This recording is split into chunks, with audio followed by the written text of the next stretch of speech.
Shedeur Sanders. I want to talk about this.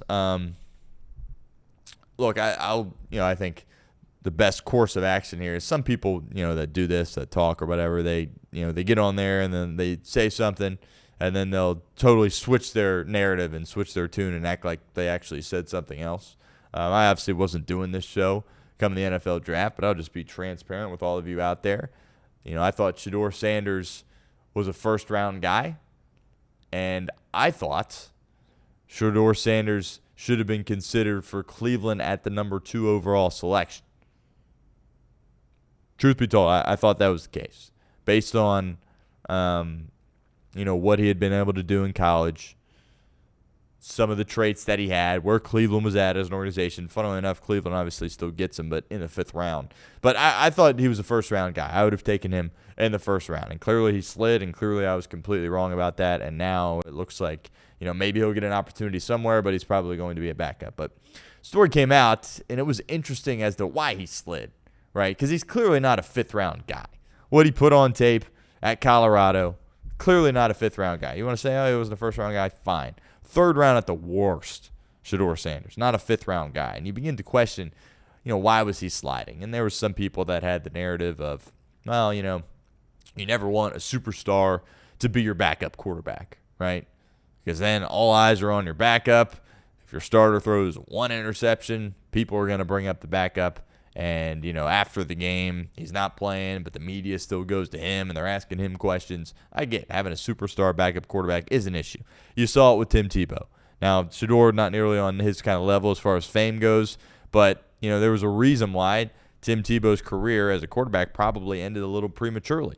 It's because nobody really wanted him to be on the team as a backup because the Tebow mania that surrounded him was just too much. Same with Johnny Manziel to some degree. Now, he, self-imploded, right, with some of the decisions that he made. And I love Johnny Football as a college quarterback, and, I got love for Johnny Football. But, what he did during his time in Cleveland, he didn't handle himself like a professional, right? And he kind of drove his career into the ground, right? But nobody else, thought about even possibly giving him a chance because you don't want that as your backup quarterback. So I understand, why teams were like, well, we don't view him as, a guy that can be our starter. We don't want to take him. That was a narrative that was out there. Obviously, his dad is another, reason why. Dillon, obviously the head coach of Colorado, but he's in a ton of commercials. He's always talking, wherever he's at, there's a camera pointing at him, right? And, Dillon really has embraced kind of the YouTube world, the social media world. He is out there at all times. So that's another potential reason. But a story came out that the Ravens and the Philadelphia Eagles had interest in drafting Shedeur Sanders, and Sanders and his team said, we're good. I don't understand that whatsoever. And the reason that he said he was good is because he didn't think that there was a direct road to him being the starter with either one of those organizations, which is a true statement. Obviously, Jalen Hurts is the guy. Lamar Jackson is the guy. And barring injury, they're going to continue to be the guy for the next decade plus for their respective teams. Then I get that. But you have to look at some of the success stories in the NFL. Does everybody come in and they're drafted as the guy and they're the guy? No. In fact, it rarely happens. Peyton Manning is one of the rare examples, and think about how bad Peyton Manning was early in his career with all the interceptions and turnovers. You look at what Green Bay does. Nobody's handled quarterback better than Green Bay, right? Do they bring guys in and start right away? No. What did Aaron Rodgers do? Sat for several years behind Brett Favre. Favre's done. They turn it over to Rodgers. Rodgers is ready. Incredible football team for as long as he's at the helm. Same after Rodgers. Could he have gone a couple of more years with Green Bay? Sure. They had Love, sat 3 years behind him. All right, now time for Jordan Love, and he's sensational there as well and one of the best teams in the National Football League. Even Patrick Mahomes. He didn't come in to immediately be the starter. He sat behind Alex Smith, learned a lot from Alex Smith, right? When Mahomes talks about it, he talks about how that was probably the most impactful stage of his career, and he wouldn't be where he's at without Alex Smith. Tom Brady was even behind Bledsoe for a year in New England.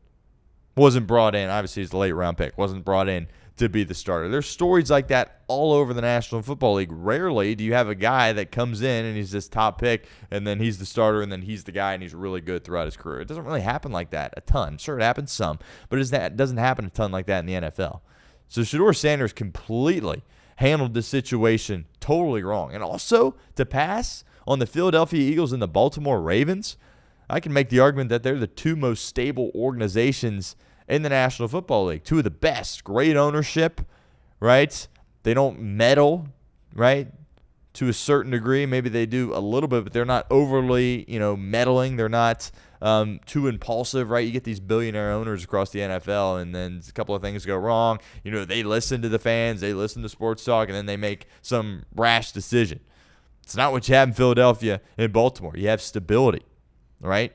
Great GMs, right? Howie Roseman in Philadelphia, Eric DaCosta in Baltimore, guys that have had those positions for a long time. Solid head coaches. Harbaugh, has he had postseasons, troubles? Maybe, sure. He's got a Super Bowl, right? He's going to continue to be the guy in Baltimore. Sirianni, I had my questions with him. I'm not a Sirianni guy, but clearly he knows what he's doing, and it works. Stable organizations. And Shedeur said, I'm good. I want to go to Cleveland because I could have a quicker opportunity to potentially be the guy. Well, no one's been able to be the guy in Cleveland. It's all about fit in the National Football League. Right? You're seeing it, with Joe Burrow. Unfortunately, if Joe Burrow was drafted to a different organization, let's just say Minnesota, with more stability, better ownership, good GM, he probably would have a ring by now. That's just kind of the reality of the situation. It's all about fit. Trying to think of another example here. Bryce Young going to Carolina. Well, it didn't matter who went to Carolina. You could put Herbert in Carolina. You could put Burrow in Carolina. They're all going to struggle. It's Carolina. It's a disaster. It's a tire fire. It's a complete mess. It's all about fit. You put J.J. McCarthy, he might have a chance in Minnesota. For the record, I don't think he's going to be good at all. But he's got a chance because he's got a great head coach and a stable organization and a good GM and pieces around. If you put J.J. McCarthy in Carolina is a place where nobody's going to succeed. But even in a place like Atlanta for McCarthy, not going to work, right? It's all about fit in the National Football League. The coach that you're with, the coordinators that you're with, the ownership group of the team, the pieces that are around you. It's all about fit. And Shedeur had an opportunity to go to a place like Baltimore, Philadelphia, stable, learn from a really, really good NFL quarterback. Lamar's top 4 guy. I view Jalen Hurts as top 10 guy. Could have gotten a lot better, but he said, no, I'm good. I want a path to be a starter. And I think he's going to pay the price for it. Because even if he has an opportunity to become the guy in Cleveland, probably not going to work out because it's Cleveland. And that's just kind of the reality of the situation. But people not really talking about that in the media, which I didn't completely understand because people like to protect, Deion a little bit in the media. That's fine. But it's a big story. That's why he slipped in the draft, because he was saying no to teams like Baltimore and Philadelphia who had interest in taking him as a backup. He had no interest in doing that. He ends up in Cleveland, and we'll see how his career goes from here.